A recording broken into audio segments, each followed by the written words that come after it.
अस्सलाम वालेकुम दोस्तों, आज हम सॉल्व कर रहे हैं असाइनमेंट 3.3 और असाइनमेंट 3.3 जो है it is about the fastest recorded ball speed in any game. ये कहता है कि the fastest recorded speed for a golf ball hit by a golfer is 75.8 metre per second, जो कि इक्वल है 273 kilometre per hour. If the mass of golf ball is 46 gram, what is the magnitude of its momentum? ये कहता है कि एक golfer है, यानी जो गोल्फ खेलता है वो खिलाड़ी, उन्होंने गोल्फ बॉल को हीट किया है और हीट करने के बाद तेज तरीन स्पीड का रिकॉर्ड कायम किया है और वो रिकॉर्ड इक्वल है 75.8 मीटर पर सेकंड के, और उस गोल्फ बॉल के मास जो है वो 46 ग्राम है। तो हमने गोल्फ बॉल का मोमेंटम फाइंड आउट करना है। तो मोमेंटम को फाइंड आउट करने के लिए सबसे पहले मैं गिवन डेटा लिखता हूँ। गिवन डेटा में हमें दिया गया है speed which is equal to v is equal to 75.8 metre per second और ये इक्वल है 273 किलोमीटर पर आवर के। वो कैसे? देखो, इस मीटर को हमने किलोमीटर में कन्वर्ट करना है और डिनोमिनेटर में सेकंड है और उस सेकंड को हमने आवर में कन्वर्ट करना है। तो मीटर को जब हम किलोमीटर में कन्वर्ट करते हैं तो उसको डिवाइड करते हैं बाई 1000 और सेकंड को जब हम आवर में कन्वर्ट करते हैं तो उसको डिवाइड करते हैं बाई 3600।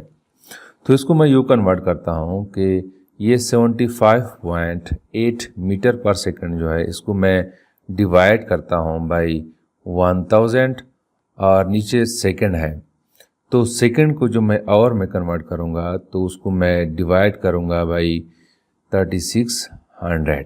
तो ये आवर हो जाएगा, ऊपर जो है किलोमीटर आ जाएगा और नीचे आवर आ जाएगा। तो यहाँ से हमारे पास आ जाएगा 0.0758 किलोमीटर और नीचे जो है ये 3600 जो है ये ऊपर आ जाएंगे, तो वो यहाँ इसके साथ मल्टीप्लाई हो जाएगा। तो मैं लिखता हूँ कि 3600 और नीचे जो है वो आवर आ जाएगा। तो इसको जब आपस में मैं मल्टीप्लाई करता हूँ तो हमारे पास वैल्यू आ जाती है 272.88 किलोमीटर पर आवर और ये इक्वल है, तकरीबन अप्रोचेबल है तो 273 किलोमीटर पर आवर। तो मैं लिख सकता हूँ कि this is equal to 273 kilometre per hour. तो ये है स्पीड। और दूसरा जो हमें दिया गया है वो है मास ऑफ द गोल्फ बॉल, जो कि इक्वल है 46 ग्राम के। अब हमने इस 46 ग्राम को किलोग्राम में कन्वर्ट करना है। तो इसको जब हम किलोग्राम में कन्वर्ट करेंगे तो हम इसको डिवाइड करेंगे बाई 1000। तो this will be equal to 46 divided by 1000 kilogram, या इसको मैं लिखता हूँ कि this is equal to 46 into 10 raise to the power -3 kilogram. तो ये हो गया mass of the golf ball. अब जो हमसे रिक्वायर्ड है, जो हमने फाइंड आउट करना है वो है मोमेंटम ऑफ गोल्फ बॉल, उसको हमने फाइंड आउट करना है। तो उसको फाइंड आउट करने के लिए हम यूज़ करते हैं इक्वेशन ऑफ मोमेंटम, और हमें पता है कि मोमेंटम जो है this is equal to P is equal to m into V।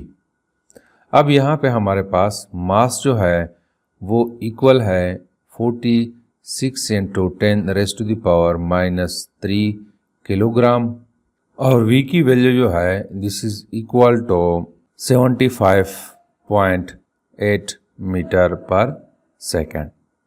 तो इसको जब हम आपस में मल्टीप्लाई करेंगे तो हमारे पास मोमेंटम की जो वैल्यू आएगी this will be equal to 3.4868 kilogram metre per second. या इसको हम लिख सकते हैं कि ये डिजिट्स जो है ये तकरीबन इक्वल है 49 के।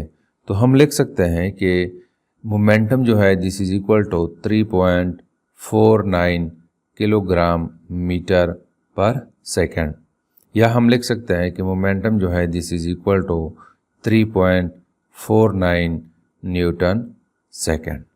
तो this is the momentum of a golf ball. So this is something about the assignment 3.3. Thank you.